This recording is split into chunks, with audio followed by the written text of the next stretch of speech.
What does this mean for veterans about Elon Musk and Vivek and Doge and Trump and Doug Collins and Paul Lawrence and Russell Vought, which, by the way, in case you're ranking those people on who suck, Russell Vought should be number one on everyone's list. That person really does want to take away VA benefits.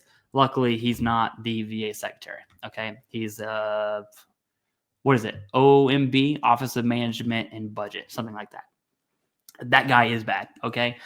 But when you look at all these players and what matters most for veterans, simply is what I think is going to happen. And I kind of talked about this in my conspiracy type videos, and I know I've shared this with you, Jason.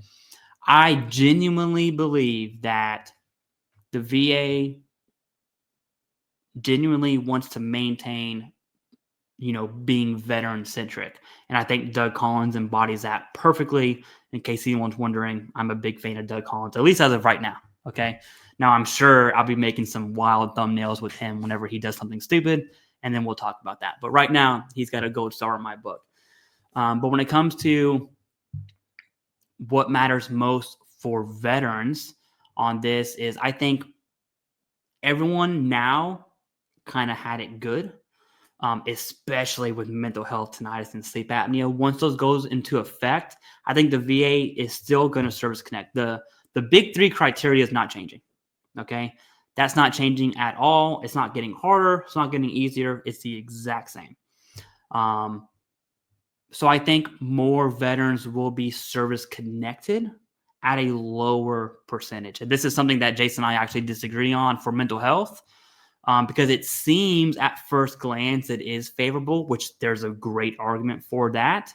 I personally don't think that's the case, right? And so we really have to see what happens with these rating changes. I hope I'm wrong, where everyone who's 50 would likely be 70, so on and so forth.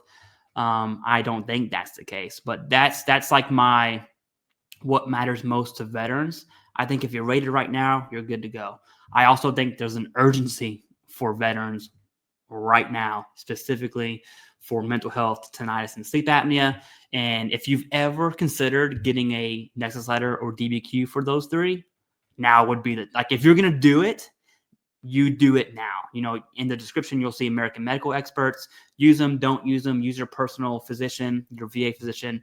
We don't care. Just file these claims now, right? So I think that's what matters most. I'm saying Elon generally there. Elon looking at VA contracts, whatever. All right, Elon looking at VA operations, okay, that's fine. It has nothing to do with VA disability payments. And what matters most to veterans is you can really get caught in this cycle of thinking VA benefits are going away and really lose, you're missing the forest through the trees. It's like, hey, well, did you ever submit that tinnitus claim? You're like, no, because Trump's bad. And it's like, sure. But did you submit your tinnitus claim? What are we arguing here? Focus on things you can change. That would really be my number one advice on all of this. Jason and I, and I'm sure others, are really going to keep an eye on this. And the second Doge crosses that fictitious line I drew of VA contracts and VA operations to individual veterans, there will be an uproar. I promise. Right. Let's check out Clay's claims here. Let's see what he's rated for. Let's look at his evidence. Yeah, that would be apparently they would need more than one person. They would need more than one person there. Yeah. Apparently if you go on talk shows and talk about, veteran disabilities and nonprofits, you get investigated like our guy, Jeremy Harrell, right? Right. That's because everybody thinks like Judge Judy. Yes.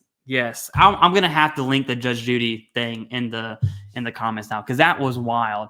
But, when I think of what matters most, and I know this is coming from some Yahoo on YouTube, and I love how you said that, right? I think veterans should genuinely focus on what we can control, right? Submit your evidence-based claims. I don't care who's in office. I don't care who's not in office. Submit your evidence-based claim. The big three matters. Symptoms matter. CMP exams suck. Got it. But you're still going to have to swallow that pill.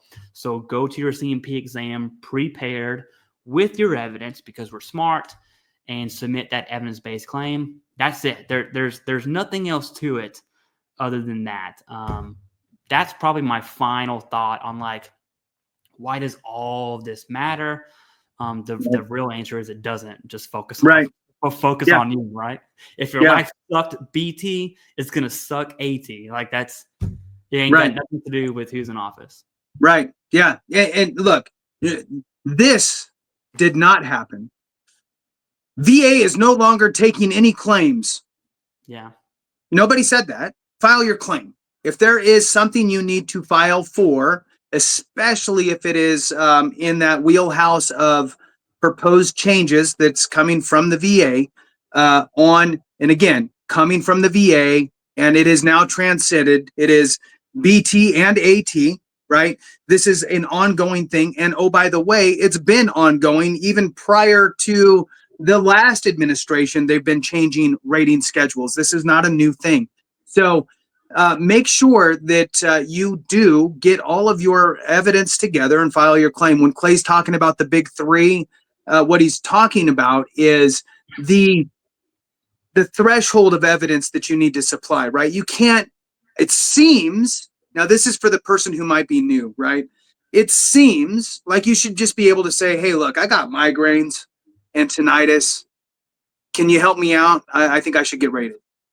It seems like that's all you should have to do because you're a veteran. You served in the whatever branch, and the VA is for you. And it seems like they have doctors, and they should be able to kind of help you figure all that out and move ahead. They do not.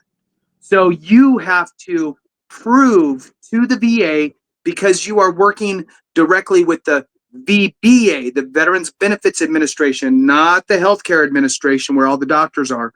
You're working with the Benefits Administration. You need to prove that you're a veteran. Your DD-214, your DD-214s, that is a window of opportunity. Entry date, exit date, here you go.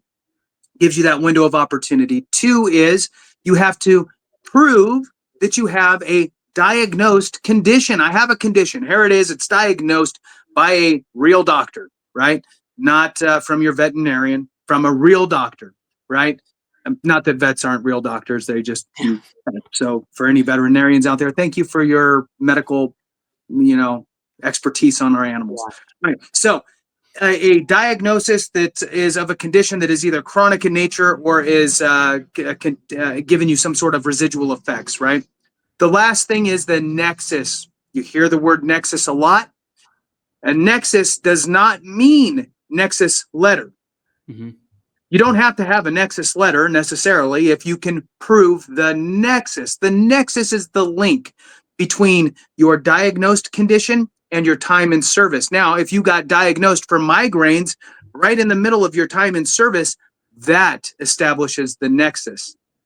If you did not get diagnosed during your time in service and you waited for 5 years until you got out and then you got diagnosed, well, now you need to build a bridge back to your time in service and prove that that condition manifested during your time in service or as a result of your time in service. Maybe you were mortars and your doctor believes that, the multiple mini concussions resulted in you having migraines, or maybe you have your own personal letter, your letters from buddies, letters from family members stating that they knew you when you didn't have migraines, then they knew you when you did, and it was in the middle of your time in service, and then you're going to back that up with your Nexus Letter. The Nexus Letter helps you to establish the nexus, okay? So those are the big three, right? So nexus, time in service, and diagnosis. All right, back to you, Clay.